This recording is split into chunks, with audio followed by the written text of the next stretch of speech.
My father died and left me some money. How do I use it to not go broke in 10 years?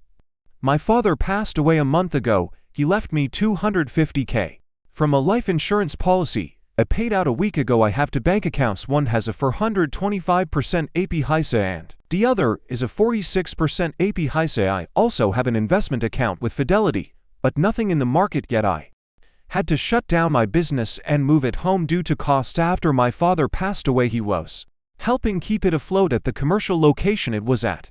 I am starting up again from home, doing it as a home-based business. My income is next to nothing right now because the business has to reboot and it was never any good to begin with at the commercial space, but I still have the name Google business listing and it had a good reputation with the locals. Even if the money was god-awful against the expenses had to pay at the commercial space, it basically doubled my monthly bills.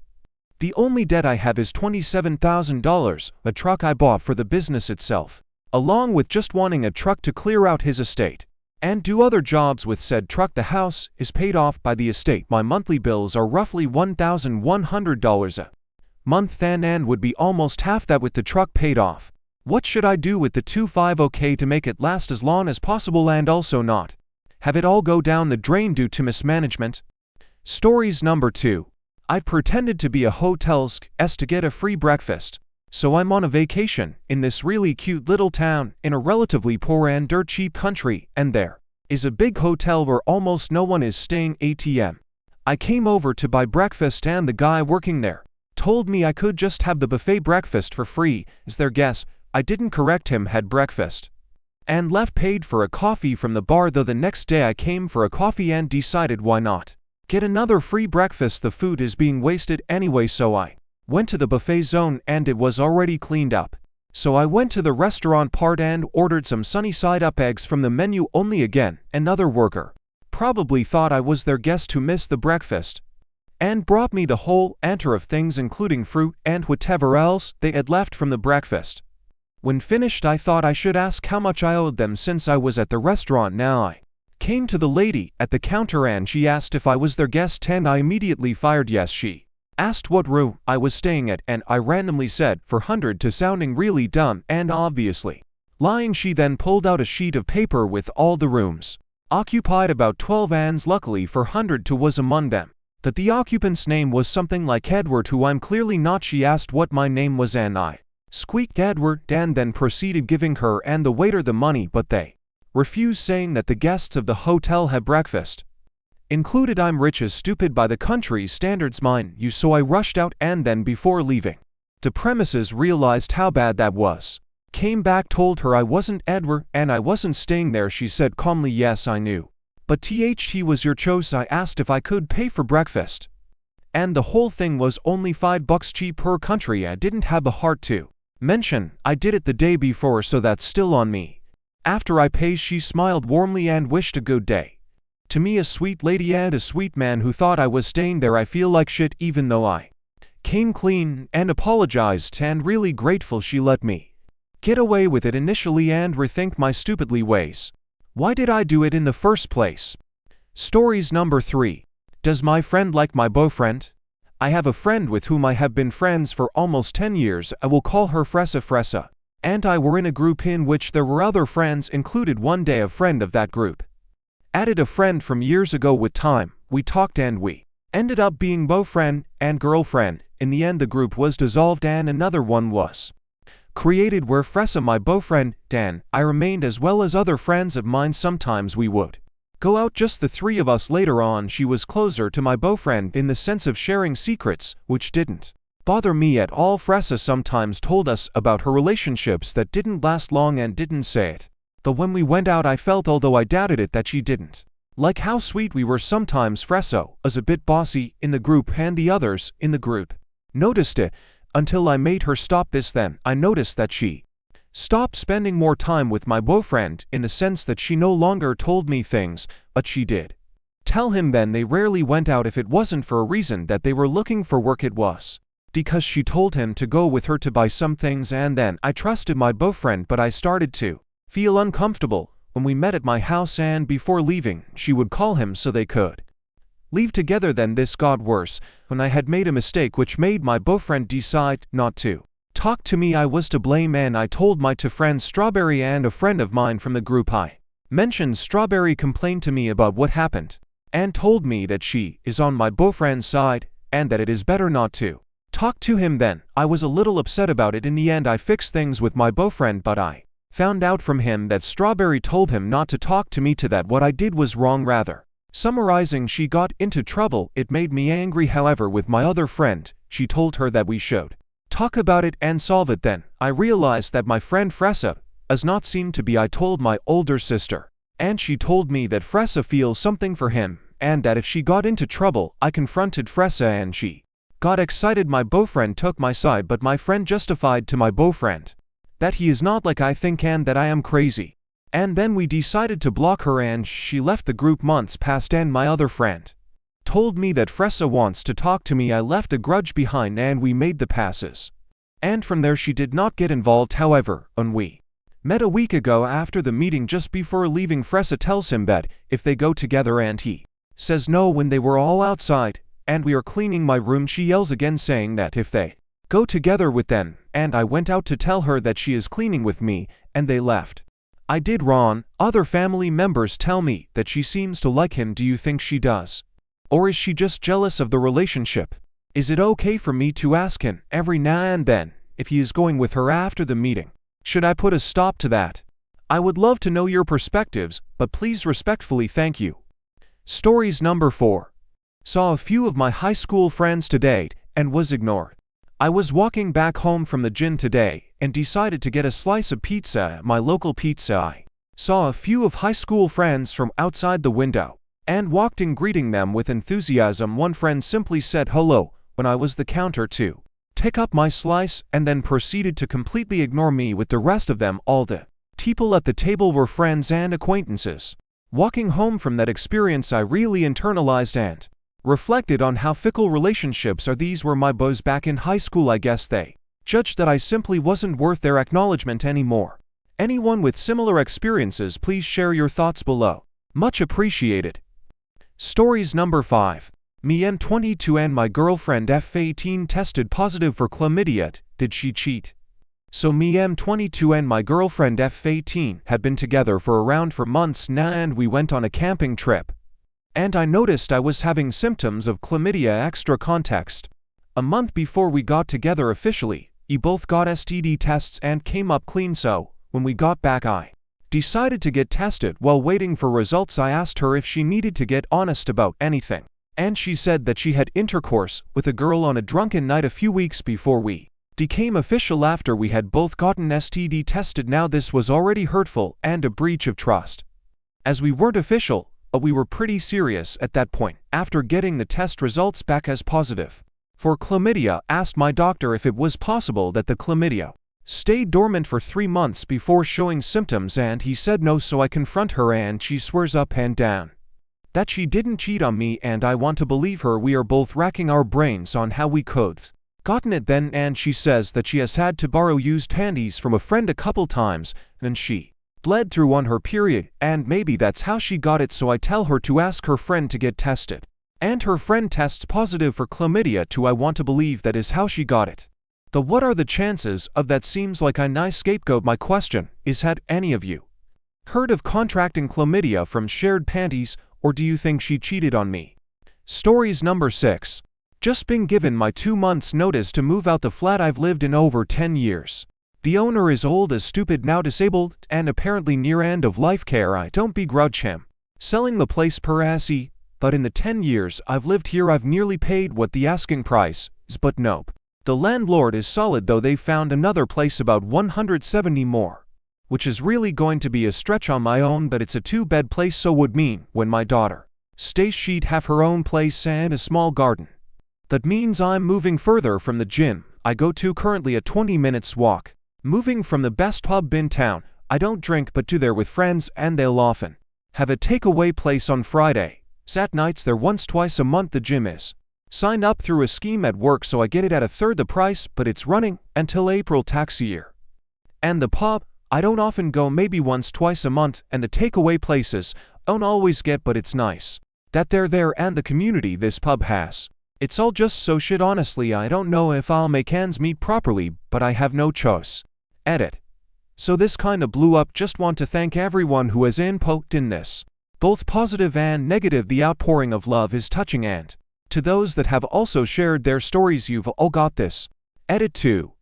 Thank you for all the people mentioning about the S21. I won't be standing ground and forcing an eviction, as my landlord is literally helping me get a new place. I'm most certainly not going to bite the hand that is going to feed home me.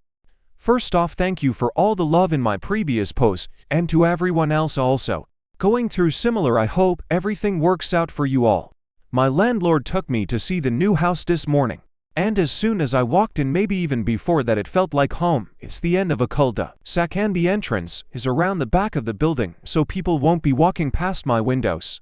The bedrooms are decent sizes, and whilst I'll likely stick my PC work setup in the lounge now currently in my bedroom, the hope was to have in one of the bedrooms so that end of the day I can close the door and forget about it all. The garden is a decent sized, about 15 feet, 45 meters long, and as it's between all four houses, there is no fences etc., so it feels really open. And I met my new neighbors too as she was out trimming her hanging baskets. It's strange, when I got the news yesterday I was so upset. I've lived where I have for 11 years, and this actually, I feel for the most part, is a blessing in disguise, as I've wanted something like this for so long. Stories number 7. Save money on services. Cell phones, TV, etc. I can verify this works for AT&T and Spectrum since I worked for both. I can pretty much guarantee it is the same for all. The representative can usually get you a lower price, not always, but usually there is a magic phrase you have to tell them that's too expensive. When they ask if everything else is good, right, service, you love the phone, service level, etc., yes, all of it, they did great, but it is too expensive, out of your budget. This is a price objection. They will get written up if you object to anything else, and they offer you a lower price. They can even lose their jobs if they do it enough times. Even if you can afford it, tell the representative it is too expensive to get the best deal. Be prepared for them to do a little song and dance. They have to. They will usually go over everything you selected and ask if it all sounds correct. Verify that it does. Verify again that your only objection is the price. They will put you on hold to talk to their supervisor to see if there are any sales they have missed out on. If it is a silent hold, they are listening to you to see if you give any clues to what else they can offer you. If you talk about how you will still need to get a case, guess what you might magically get for free. If last year's model was just as good, guess what magically went on sale. If you are getting cable TV and sports are important, guess what sports package just came available for the big game this weekend free. If you hear music when they put you on hold, that means their supervisor was actually listening, and they really are trying to find you an even better deal. Sometimes threatening to think about it and call back might get you a better offer. Actually hanging up and calling back won't. It is all a game. If you never say that it is too expensive, you never trigger the game. Remember, the salesperson makes a commission, but rarely on the actual amount you spend. They make it even if they give it away free. It is based on starting new service or adding new lines for an existing customer. They aren't trying to get you to spend a higher dollar amount. If they can give you a free phone to add a line, they absolutely will. Stories number 8. If I were to challenge my wife on her period management, I'm about to lose it with my wife. I don't know the in-depth difficulties of tracking, managing the time of the month, but she is always getting caught out. I've never lived with a woman before my wife, so not sure if this is the norm. Our mattress is covered in period blood stains, and the first one appeared within 3 days of getting it, which I was really mad about but didn't bring it up. Many of our sheets are stained too. She often leaves underwear with heavy blood just on the bedroom or bathroom floor. If she's had to resort to using toilet roll, it's sometimes left in the toilet without flushing. She sometimes leaves her used pads on the bed and then goes to work. We recently got a dog, and she was licking one of them the other day, which is the reason I'm thinking something needs to change. There have been times when I've mentioned some of the above with responses along the lines of grow up. It's just some blood, at least you only have to look at it. You'll never get how awful it is for a woman. Paraphrasing, I've always been grossed out by period blood, and that's my problem. Chose. Since the first time I looked down and saw my penis covered in blood, I decided that's something I prefer not to go near again, and as juvenile as that may sound to some, I think that's okay. I've never tried to make anybody feel bad about it, but I've maintained that boundary. The only parallel I could think of would be if I were to leave. Use tissues around the house after jacking off, or to outright just do it on the bed and leave it to dry, which I obviously never do, but that's probably not a fair comparison. Would if I were to bring this up and ask her to do something different. Stories number 9. My work experience. Personal experience. So I used to work for courier delivery in summer. Long story short, I went to this commercial building that has a buzzer code to get in. I just dialed the unit code and someone let me in, but I had lots of packages and boxes to deliver in separate floors and units, so I started from the top floor to down and kept delivering packages. And when I reached the 7th floor, the whole floor was dark and there were 3 big glassy doors with different unit numbers. I kept knocking on of them that I had a package for, and no one came out. They were all closed, so I turned my back and clicked the elevator. That a woman came out and looking at me very weirdly and shocked, asking me how did I get there. I had to go, so I gave her my phone to sign and told her that I got there with elevators, so please sign. I had to go, and she kept asking me, no, how did you get to this floor? No one can without a special fob. I was like, oh, I don't know, but I have to go. So still I wonder, how did I get there? I just clicked on the floor like any other floor I used to go. That after I finished all my packages there, I took a moment and read the sign on the elevator that said you can't get to the 4th, 5th, 6th and 7th floor without this kind of fob, so I clicked on it again. And it didn't let me and brought me directly to the ground floor. Stories number 10. Why can't Christians leave women alone? I'm speaking about abortion. I don't care if they don't want to have an abortion, that is their right and their choice. Most Christians are Republican. Many are Republican solely to vote against my right to have an abortion. Consider they will vote for a convicted felon and intercourse offender to take my rights to access health care away. This has been tried before. The orphanages in Bucharest, Romania, were overflowing with 100,000 children in the late 80s and 90s because of political pressure to strip women of choice and repopulate. The citizens couldn't afford the children and put them up for adoption. These children did not have great les. WTF are these religious nuts thinking? This time under a Trump dictatorship will be different. They think God told them to save fetuses. Actually, God told the men in charge, and the men told the women what God said, because women, they are a vessel anyway. This pisses me off more than anything. I put up with a lot of shit being a woman, but this is just crazy. Leave me alone. My actions are not their sins. Stories number 11. My 13th birthday haunting. A true horror story. Growing up, I was always obsessed with Halloween. Every birthday I'd throw a spooky-themed sleepover, complete with scary movies and ghost stories. My 13th birthday was no different, or so I thought. That night we decided to watch The Exorcism of Emily Rose. My aunt, who was living with us at the time, kept warning us that we were inviting bad energy. By watching such movies, we brushed it off as superstitious nonsense. Around 1 a.m. the real horror began during a tense scene where Emily Rose peers out of her dorm room. My dog, who had never howled before, let out an eerie spine-chilling howl from another room. It sent shivers down our spines. We laughed it off nervously. Not long after, my aunt came upstairs, her face pale and eyes, she didn't say much, just hovered as we continued watching. As the movie reached a climax in a barn scene with demons naming themselves, my aunt suddenly stood up. At that exact moment, the power went out, plunging the living room and my bedroom into darkness. We weren't too alarmed initially. Power outages were common, but the timing was too perfect to terrifying. My aunt quickly flipped the breaker and the lights came back. We didn't dare finish the movie. Instead, we put on SpongeBob to calm our nerves and fell asleep. The next day, 2 of my friends left early, spooked by the previous night's events. My best friend stayed the weekend, but the house felt heavy, like a dark cloud hung over it. Weeks went by without incident until the nightmares started. I dreamt of a tall, shadowy woman in a simple dress, her features line but indistinct. She watched me as I ran through forests or fell down hills. Each morning, I woke up with deep self-inflicted scratches despite cutting my nails and even wearing gloves to bed. The dreams grew worse and the scratches deeper. My mom tried everything, even sleeping with me, but nothing helped. The school noticed the scratches and called CPS, leading to therapy sessions that provided no relief. 8 months later, my mom made a sudden decision. One morning, I woke up to find all our things packed. We moved to my grandma's house, never to return. The nightmares and scratches stopped instantly. But since then, I'd struggled with insomnia and anxiety. Years later my husband and I moved to an apartment near that old house. Within weeks the scratching started again, though I didn't dream of her this time. We quickly moved out, but the memories linger. When I recently spoke to my mom about it, she revealed a chilling detail. The night we left she had seen the shadowy woman herself. The figure walked through our hall, stopped to look into my brother's room. Then my mom followed, but heard a whisper, "You've already lost her." That was the final straw.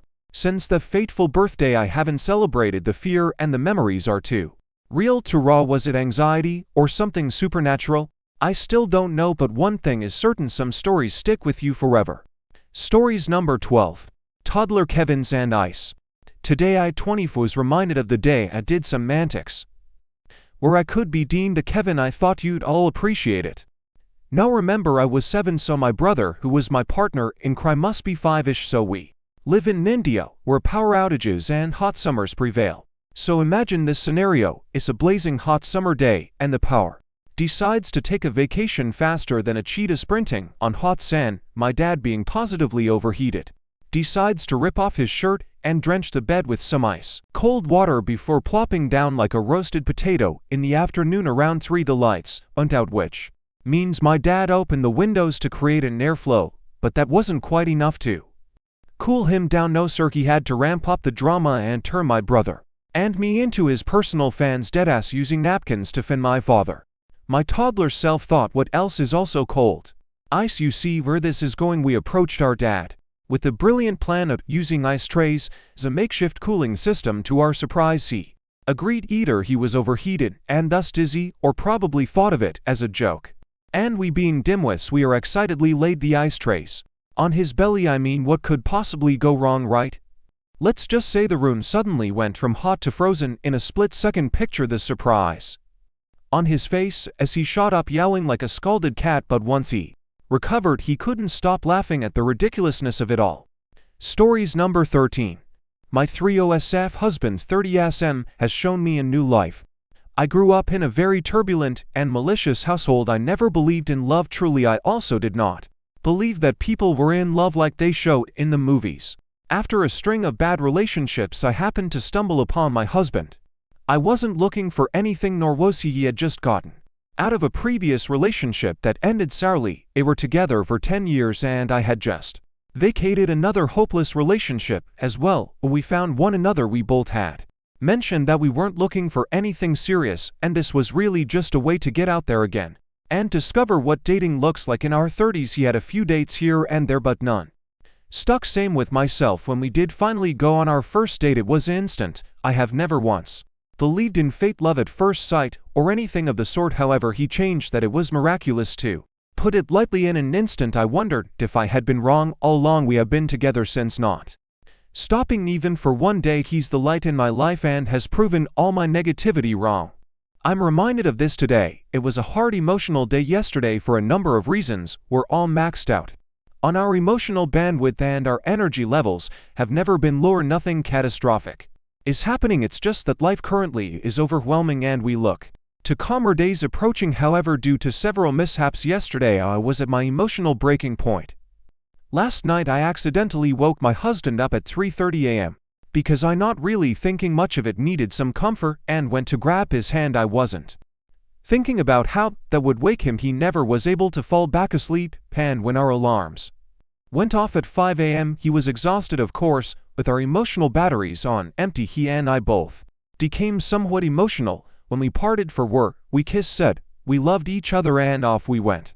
However, it was eating me up. I messaged him, and we talked about why we're both struggling and how we both haven't responded to life dealings very well. Rather than take it out on me, gaslight me, blame me, etc. because of something I did waking him up, he approached me in such a kind, calm, caring way. He asked if there was anything he could do to further support me through this. Putting his own needs aside, of course, I said I want to be there for him too. He offered to make dinner tonight. I do all the cooking because this man burns toast every time. I love him, but cooking is not his forte. To clean up the entire kitchen, my biggest stressor in the house, because I detest clutter, and to let me have an evening of relaxation. When I say I sobbed, I mean I very grossly and openly sobbed in my office. He cares more about my needs and his own. I've never had someone like that before, not even family. My husband has shown me a world where compassion reigns supreme no matter what happens. He's in my corner and I in his. I just needed to gush about him for a moment. To in all our years together he has always been the one standing with me, even when I get super emotional and erratic. And for those of you who have made it this far, we decided to forego cooking dinner entirely and get Taco Bell tonight. We hardly ever eat out and we eat as clean as possible, so this is a real treat. Our kid is at her mom's tonight. We have my stepdaughter 50/50ths. And we will be able to have the whole night to eat junk food and relax. If you find the good ones like my husband, hold on to them and tell them every day how much you love and appreciate them. His kindness knows no bounds and I'm incredibly lucky to have him love me in return. Stories number 14. Boomers prompted me to stop volunteering. In Gen X for nearly 25 years, I've led Sunday morning birdwatching walks that were sponsored by the local park district and a birdwatching club. They were mostly fun, but then a change started. These type of walks always draw an older crowd. It's the nature of the hobby. The original old-timers were always very polite, curious, willing to learn and respectful. Over the last 10 years or so, the nice old-timers have been slowly being replaced by boomers. Now I regularly deal with loud, opinionated, selfish, obnoxious, clueless, and rude people. Climate and science denial is available in droves. It's gotten crazy. Please don't block the trail for other park users. Please don't throw stones at the owl so it will look at us. Yes, the joggers are allowed on this trail. Please stand to the right. No, I can't call the bird back because you want a better photo. Don't yell at the birds. That's not going to make them come back. I'm okay with the hawk eating the squirrel and not going to make it stop. Everything needs to live. Seriously, make way for other trail users. Stand in the right, as into the right side of the trail, in the direction we've been going. Can you take the phone call away from the group? No, I don't want to hear about Trump. No, I don't agree that evolution is a lie. I accept science. Stop throwing things at the animals.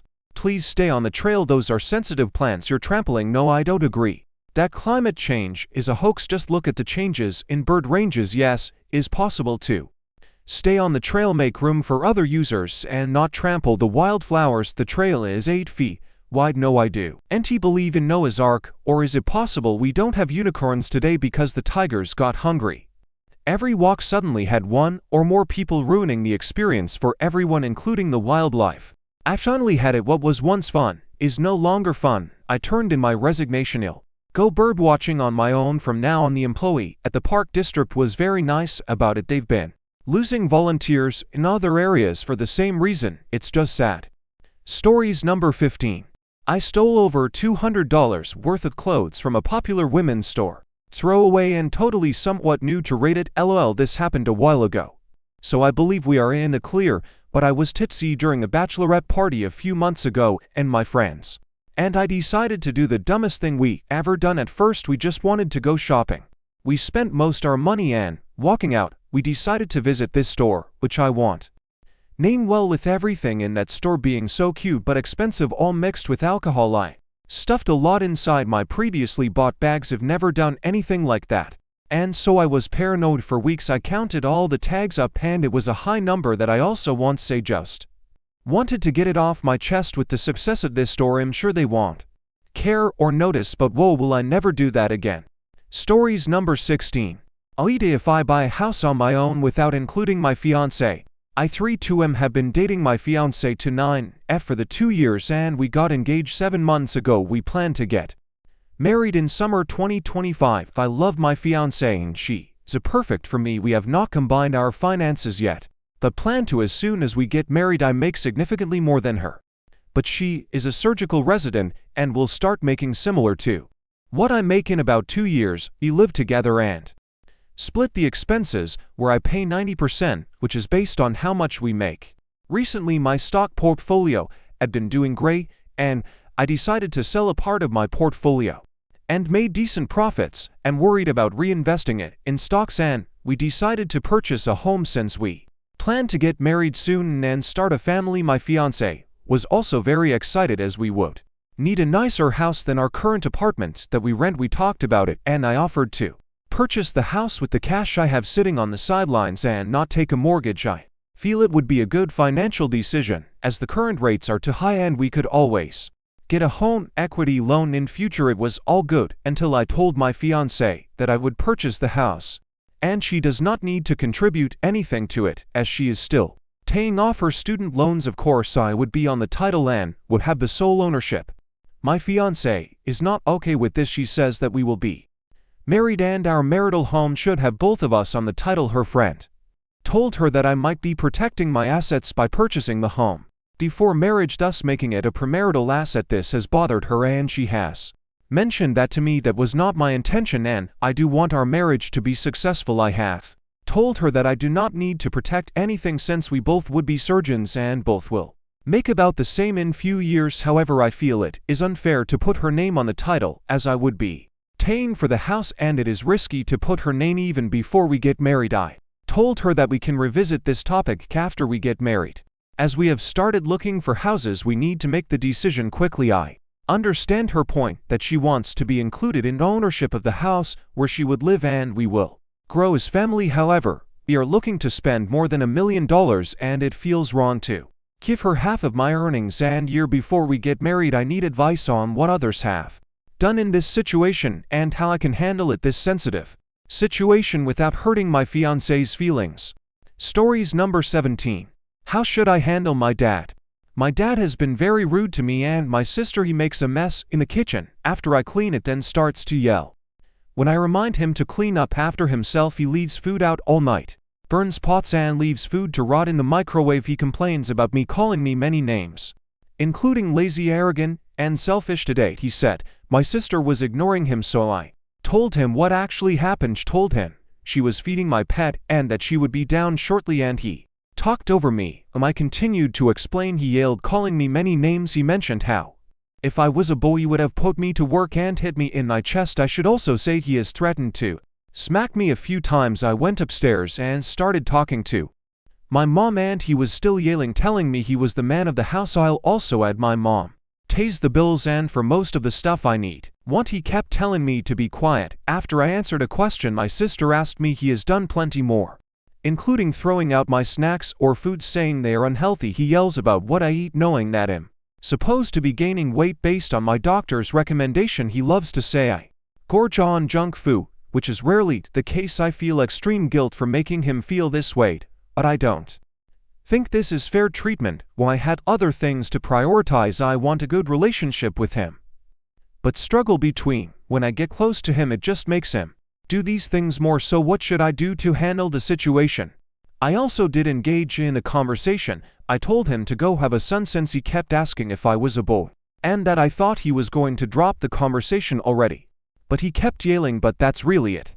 Added information. I don't mind cleaning and helping out, just find it unfair to clean something up and then have him make it a mess. I don't expect him to wash dishes just to put them in the sink to soak. I don't expect a lot, just some basic boundaries and respect. Since he wants that from me, this all makes me feel really bad, so any advice would be helpful. Stories number 18. How to get ready for the work life. I'm currently 15 and will be turning 16 this November. I made a LinkedIn account, but obviously I am still in secondary high school and therefore only have my education for qualifications, etc. I had a look at some of the profiles of my upperclassmen who have left school and it looks super daunting and scary. They've all got tons of work experience and internships. It's not like I haven't been active. I've been to extracurriculars, get top awards, and good grades. I stupidly my work experience, though I had an offer at a pharmacy, but went to a charity shop with a friend instead. I want to try and do something this summer and I know that in order to volunteer, get an internship, I need to make a CV, but I'm really struggling as to how to make myself sound good professionally. Please can someone help me? Stories number 19. Aita for telling my husband that you don't lose weight magically after going to the gym. Throwaway account. For obvious reasons, I don't think my husband would want our argument hashed out to strangers, but honestly who else to ask? My husband am 33 and I have 20 for have been married 2 years. And we have a 16-week-old daughter. Prior to my pregnancy, was active but not as active as my husband. He is big into fitness and stuff and I really am not. I just worked out because my dear told me to. LOL. I only ran maybe twice a week and had a Pilates class every Sunday. I weighed 120 pounds before pregnancy. During pregnancy I gained 40, lost 20 right off the bat. After having my daughter, which my doctor said it normal through my baby herself, fluid placenta all. That and I have been working on losing the last 20. While my body looks different, I don't really care, as I am just glad my baby is so healthy and perfect. However, my husband started mentioning my weight at 2 weeks postpartum. Literally, he would say it and frame it in a way that was a compliment, but it wasn't. "Oh, you look so good, you look like a mommy now," or I wouldn't guess it was a whole 20 pounds, maybe just 10 or so. I just rolled my eyes and told him to stop. Honestly, I didn't care. Those comments happened maybe twice a week, so it was easy to forget. My doctor told me to wait 12 weeks before returning to strenuous exercise, so I did, but the moment I hit 12 weeks, my husband was asking me to come to the gym with him literally all the time. He was badgering me almost. I did it to make him happy, and he certainly was happy. I will admit it felt good to have some time to myself, and I didn't mind going at all. But now it's been another 4 weeks since then, and I haven't lost any weight but like 25 pounds. My husband seems to think this is because I snack too much, and he told me that I told him I have to. I am breastfeeding. So that started an argument. He told me that I should go back to Pilates to tighten my tummy again. I told him I'd rather diet and do that right now. TBH, he told me fine then, at least try harder. I told him I am trying my absolute stupiding hardest, and you don't just magically lose weight in the gym. He wholeheartedly disagrees with that and went on a tangent about how he loves me and my body for carrying our baby, but he wants me to still take care of myself for my health. Whatever, I mean, I get that sentiment. A lot of my postpartum appointments centered around my health as well, but it more things like recovering, sleeping, and eating enough, not working out. So Aita here. Stories number 20. Should I abandon my mom and just leave? My mom 50F never really liked me. 19 and she always chose my siblings over me. I was always scared of her because she could get really violent sometimes. One day she had enough and shipped me off to her home country, was there for 4 years, made friends and had a great life. When I turned 14, my mom came for me and brought me back to the country we live in now. It was the beginning of COVID, so everything was in lockdown. All my siblings had already moved out, so it was me, my mom, and my 2 younger brothers. The hate she had for me slowly came back as we were locked in a house together. She would yell at me for the smallest things, wake me up in the middle of the night, and make me get on my knees to wash the floors all night. When she told me she would send me back to our home country, I was so happy because I would return to a place where people loved me. In mid-2021 we went back and I was locked in a house for 2 weeks before being forced to marry my mom's cousin. My uncle, the man who had seen me grow up since I was 10, he forced himself on me while my mom was in the other room, hearing my cries for help. She just didn't care. My father was never in the picture, so she gave my uncle a small amount of money and he was okay with everything for 8 months. I was intercourse assaulted almost every day by a man I used to see as a father figure. If I refused, he would bite, punch and knee me in the thighs to try and rip my legs apart. I fought hard, but he always overpowered me. After 8 months I fell into a depression. I refused to eat or get out of bed, just waiting to die. After 2 years my mom came to pick me up. A month after I turned 18 she brought me back again, and now I'm stuck here. I don't have an education because she pulled me out of school at 10 and I don't have any way to make money. My sister told me that if I had the courage to leave the house and abandon our mother, she would help me out. So should I abandon my mom and never speak to her again? Please give me advice, as I'm stuck and don't know what to do with my life right now. I don't have much time if I'm going to do this, so please help me out. Stories number 21. I've been making a boomer coworker cry by not letting her pretend to be my supervisor. A little extra context: I work weekends, which my supervisor does not. This boomer is our team lead, so while she has no authority to order us to do anything, she does get to act as the one in charge on the weekends. By that I mean she can order us to do what our supervisor has said we're supposed to do, and we report any problems to her, nothing more than that. When I first started this job almost 5 years ago out of high school, I was a young, timid, scared, barely adult who let this woman walk all over me because I was scared of doing something wrong. She wasn't even team lead back then. She was literally my equal in the same position. Despite this, she'd bark at me to jump, pen. I ask how high since then. If grown and mature and kind of just don't give a flying stupid anymore. The last year or so since she got temporarily promoted, it's on a detail she's in on a power trip, never listening to reason. She just wants it done her way and anything less is wrong.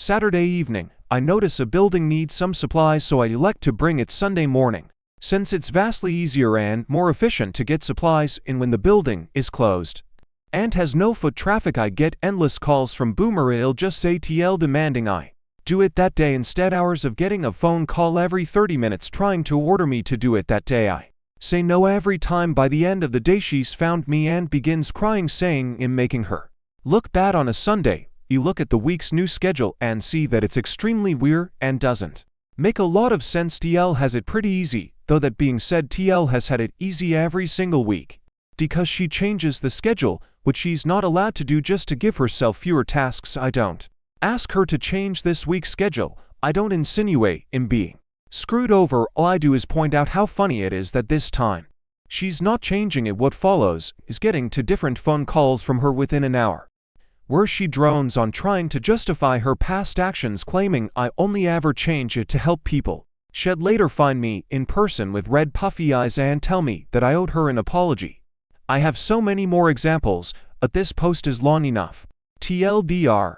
Boomer coworker tries to exert more control than she has, and when denied or called out cries and tries to gaslight everyone into thinking she's being bullied. Stories number 22. Excuse me, who invited you? I went out to eat with my wife's sister and Bill the other day. While having drinks we began recalling a story about our family from a while back. Suddenly we realized that a woman roughly in her 70s, standing at the foot of our table with her arms folded over the edge. She caught all of us off guard and the table went silent. Me. Can I help you? Boomer. I couldn't help but hear your story from all the way over there, pointing to her seat at the bar. Me. Are you saying we were being too loud? Boomer. No, I just really relate to your story. Me, gesturing to my family. This is a private conversation. Boomer. No, it's fine, I won't interrupt. Me. You are not welcome here at the table. Boomer. No, please continue with your story. Me, pointing towards the bar. Ma'am, go back to your seat. Boomer, beginning to fume. You know what the problem is about people who living. Me, shushing her with my hand. Go away now. Boomer. Geez, don't be rude about it. For the next several minutes I could see her in my periphery griping to several other customers and occasionally jabbing a thumb our way. Funniest part is my wife and I don't even live here. Stories number 23. Hello, I've been holding on to this story for a while, and I was thinking why not just tell it on Reddit, so here I am. So it's the first day of 5th grade, and I go to my desk to sit down and I see this girl. She was so attractive to little 11-year-old me. Over time I never really spoke to her because I never had the balls to talk to girls. I still can't, but there was a day parents told my brother and me to come outside and tell us that they were getting divorced. I'm still not sure why, but to this day, I was relieved. And after a while my mom moved into this condo and had custody over us. She was seeing this guy and he's super kind and still is to this day. I love him. He had proposed to her and he lived 2 hours away, so we were gonna have to move. Because we were moving, my mom let the school know, and my teacher had told everyone that I was gonna move in a few months. Everyone was kinda sad, cause I was kinda friends with everyone, and that girl I liked came up to me and told me she was gonna miss me, and that's where it all happened. I guess she felt comfortable around me, or I was her best option, because my teacher did this thing in math where there were groups and you had to partner up with someone in your group, and she rapidly turned to me and asked, can I be your partner? And I responded with yeah, sure. We talked here and there and became decent school friends.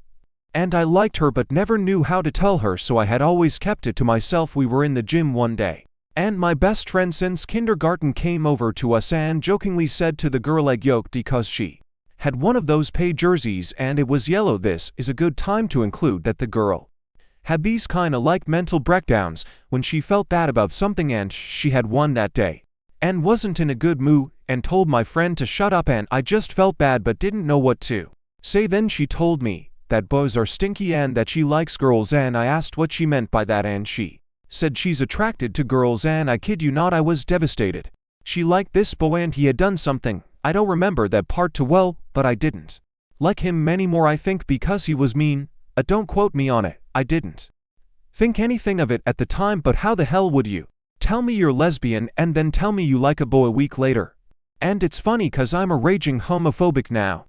When I left school to go home, my mom didn't pick me up in the pickup line, 'cause it took too long, so I was a walker and waited for her to pick me up right in front of this crosswalk in front of the school. The school was in a neighborhood and we were walking down together just talking like usual, and her older brother would wait for her in front of the school. And that was my first time doing that weird pickup thing with my mom, and the first time I met her brother. And he looked at me, then her, and she said, "Oh, this is my friend Chris, the one I was telling you about." And he looks at me and said, "I didn't think you'd be a short fat kid." I had not realized it that day, but it hurt me, man, but I'm pretty jacked now. So to speed the story up a bit, I had this moving party, Dave and Dusters, and a whole bunch of people were there including her, and I had spent a lot of time with her. So I moved away and I'd visit my biological dad every other weekend. And I'd ride my bike around the neighborhood a lot. I'd see her walking to every now and then, and I'd get just so scared. When I saw her I could feel the adrenaline, and she would say hi to me and I'd say hi back. And pedal full speed. I never knew why, but I had this mental attachment to her and didn't want to lose her, but at the same time, I'd spaz out every time I'd talk to her. I'd cry some nights. I got over her about a year and a half later. From leaving the school, I'd just see her less and less. When I rode my bike, the last thing she said to me was, "Hi Chris." You probably think it's weird, but it left a mental scar, and I'm not even sure why. I don't know why I cared so much about her when I was trying to forget her. Don't get me wrong, she was a magnificent person, but I just could not let go. I am 13 now, going into 8th grade. I exercise not as much as I used to, but I still do. And you wanna know what I did? I prayed, and it worked. Now I'm not trying to get all religious, but it worked and I'm thankful it did. And every once in a while, well, I wonder how she's doing. And hey, I know this is stupid to ask, but to the girls reading this, could you give me some advice on girls in general? Stories number 24. I just ghosted a girl for being ugly. I'm feeling like an asshole. I met this girl online on Discord. We share a server, and one day, he just started talking. She's super funny, genuinely decent, and caring type. We both have a similar taste humor, and I became really interested in getting to know her. I can easily say she's a 9, maybe a 10 tenths in personality, like she really fits my type in that aspect. Here's where I made my mistake. I asked her out on a date before seeing her. After we got the date scheduled, I tried to get her to share some pics of her, so I sent her my Insta first. When I first saw her, I felt like lost every bit of interest I had. She was ugly, obese, and just unappealing in general. I'm not a male model by any stretch, but I'm okay and fit 180 meters, 75 kilograms as a reference. Keep in mind, I don't see myself as a superficial person. I really want to be with someone I can connect with, but yeah, I gotta admit it felt humbling to realize I'm not that much and superficial. I don't want to tell her the truth because I don't want to make her to feel bad. That's it. Felt like I should share this to get some outside perspective. Edit. I just talked to her and canceled the date. Told her she's an amazing person, but not my type. One, asked her if we could continue as friends, and if she doesn't want to, I wished her all the best. She hasn't replied yet, but it's a bit of a weight off my shoulders. Yet I didn't feel like I was completely honest about why she's not my type. Anyway, thanks to everyone who tried to leave a positive and constructive feedback. I can't possibly humanly reply to everyone, but those who tried to keep things respectful have my honest appreciation. Edit too. She replied, and her being her, she was super comprehensive and understanding. She suggested we could still go as friends, but accepts I might not want it, given my initial intentions when I proposed it. Stories number 25. Unemployment claim from nanny. Over the past 4 years, we have had an absolutely amazing special needs nanny for my older son, age 7, moderate ASD during COVID, and also helped us when we had our second child. Arrived now 25 years old, she is extremely responsible with the kids, taken classes at our cost to help work with our son, and covered childcare for family emergencies. We have always well compensated her, and she now gets about $34 an hour, given she is a specialized caregiver. We are in a high cost of living area, and this is going great for those that work with ASD kids. Is past March she let us know in July she would be starting her own clothing and tailoring business, which has been her dream, and would like to transition off in July. We were heartbroken but also happy because it obviously had been a dream job, and our kids were also getting older and did need less care, so this felt like a good transition point. As the date got closer, we found summer programs for both kids. Got my younger son in a preschool program, which is much cheaper than having a nanny, so we thought we had a good plan. We are still looking for a new caregiver on sites and through friends, but no takers yet. My husband and I have vacation and both work from now and feel like we can manage without a nanny for now, and wanted to save our money for some home improvements. In late June, our nanny said she was worried about money and then asked if she could do 1 day a week and occasional date nights. I was like, that's fine because my older son is off on Fridays, and this gave some time back to my husband and I could stretch our budget for a few weeks in the summer. This past week, my nanny now says she cannot make ends meet at home. I let her know we could provide her with a loan or pay her in advance. She said she didn't want to have a situation where she owed us money. She asked if she could file for unemployment but still work for us under the table. I let her know that is unemployment fraud, and I would not be willing to do that. Today she let me know she can no longer work for us and wants to file for unemployment. She feels now that her hours have been reduced from about 30 hours a week to 7. She cannot survive. However, I am totally confused because she asked us to reduce or eliminate her hours so she could start her own business. He did not fire her and never asked her to leave her employment. We are so grateful to all the support she has provided our children, sometimes with more care and love than our own family members, but I am not willing to lie about the situation and our own family at liability if asked. Either ultimately is an issue with her planning her own finances, but I do want to respect how much she has done for our family. Have others experienced this? Looking for guidance and advice from others to have filed for unemployment before. Stories number 26. Aita, for reminding my sister of her past partners, and she ragged on me about mine. The other day I was venting about how difficult the summer has been with 2 special needs kids, and my sister decided to make the comment, you shouldn't have any more kids since you only pop out disabled ones. I pointed out to my sister that not only was her comment uncalled for, but that factually their condition was inherited from their father, not me, so her statement was also irrelevant in regards to if I want more children or not. She then went on to say, well, I still don't know why you're complaining. You're the one that let him get you pregnant.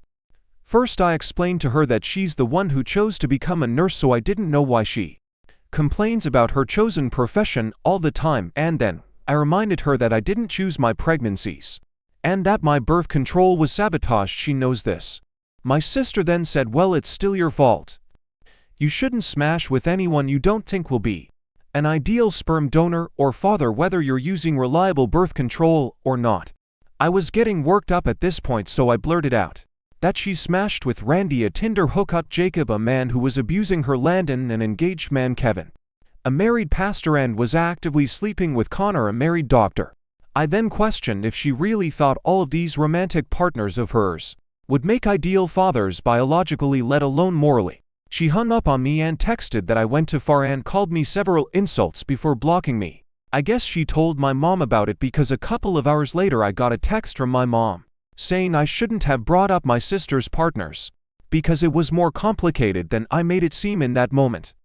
I told my mom that if my sister couldn't handle the heat, she should get out of the kitchen, and texted her what I've explained above on how the conversation went. She hasn't responded yet. Stories number 27.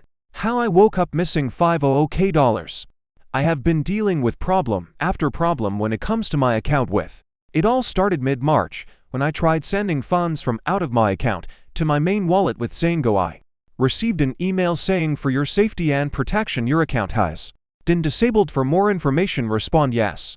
That kick-started a process I'm currently enduring. It has now been over for months, and there seems to be no end in sight. Has a lengthy history with their clients for such behavior, and upon research you will find how shady these people are, whomever they might be. I've sent them every possible document one could possess over and over. With no result. The list of documents have been driver's license, passport, bank statements, transaction, record screen, recordings of account, access for all documents, Skype video call in which I was asked to provide such information. A video call I was told I successfully completed since that call, which to many is known as last step. I've been told a high-resolution photo of my passport was now required, in which I submitted. I was told in that email requesting my passport that it was last requirement.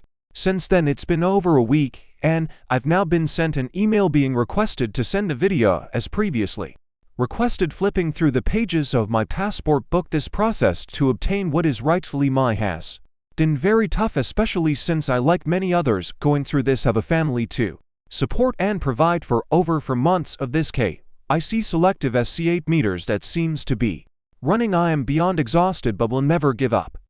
I am tagging for immediate action to be taken in this matter, posting in multiple subreddits and groups for visibility. Please upvote and help spread awareness of the despicable acts being committed by this company. Images included consist of two screenshots of the most recent interaction between and I'd like to point out how they never once requested a video and continue to claim so and ask for endless amounts of information which goes beyond their terms and conditions. They claim in email that in order to own an account you must possess an active passport, but their TNC says nothing of the sort, nor will they publicly claim meeting such identification is necessary, required upon account creation. Stories number 52. My husband had an affair with a woman who practiced Buddhism. A year and a half ago, my husband of 19 years had an affair with a woman who practiced Buddhism. She taught him about it. They practiced chants and to temples, etc.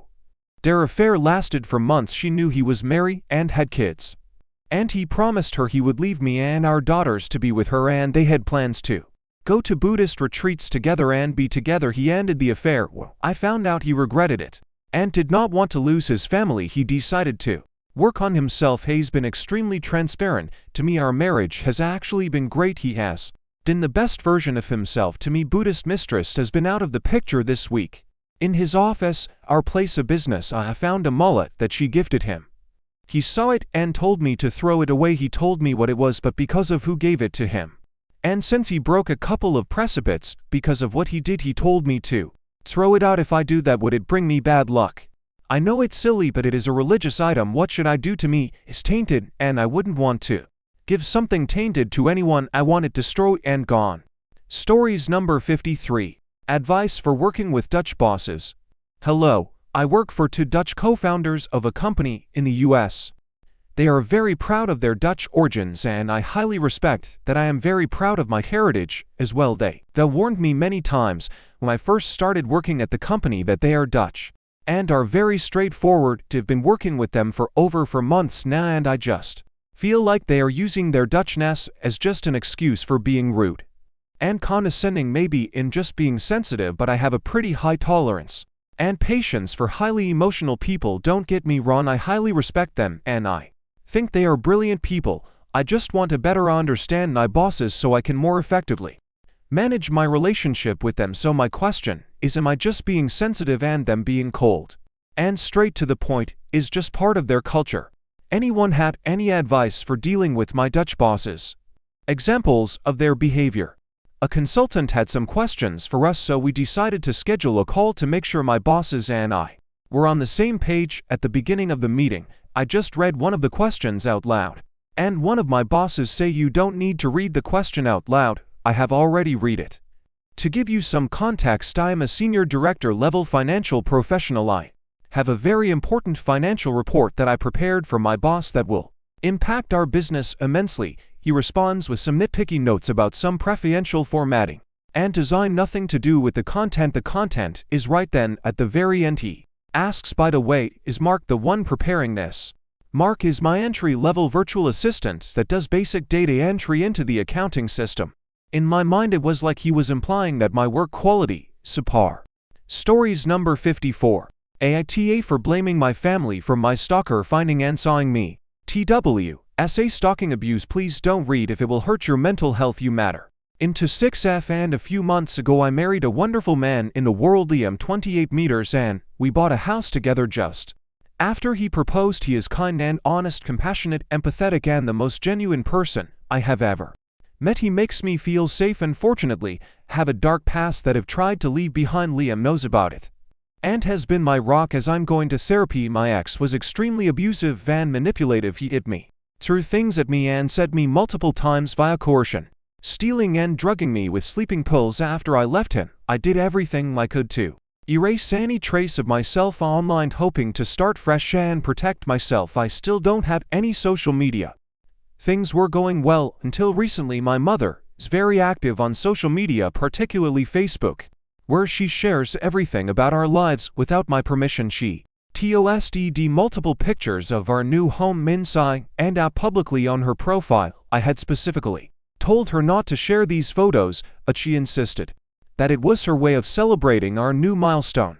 A few weeks later, 2 months ago, my ex found me. He started stalking me again in person, and despite several restraining orders, things escalated. He eventually broke into our home and assaulted me physically and sexually. I had a dislocated jaw, my femur was fractured, and I had internal bleeding. There is DNA evidence, and he will likely go to jail. During the event, he told me that I was a ruined whore who deserved it, and that I brought it on myself because I was a stupid C*nt. I've been in a horrible place since then, and have blamed my family, especially my mom, for this. I believe that if she hadn't posted those photos, he wouldn't have found me. My family, however, insists that I'm being unreasonable and that in just looking for someone to blame, they say that my ex would have found me anyway and that I can't put this on them. I'm questioning everything. I feel like I'm losing my mind because deep down I believe they are partially responsible for what happened, but I'm starting to think that they may be right, that I shouldn't blame anybody but him and myself. I think he's right, and that I moved on too quick and too loud. I feel like a mess, and it feels like therapy isn't helping. Aita.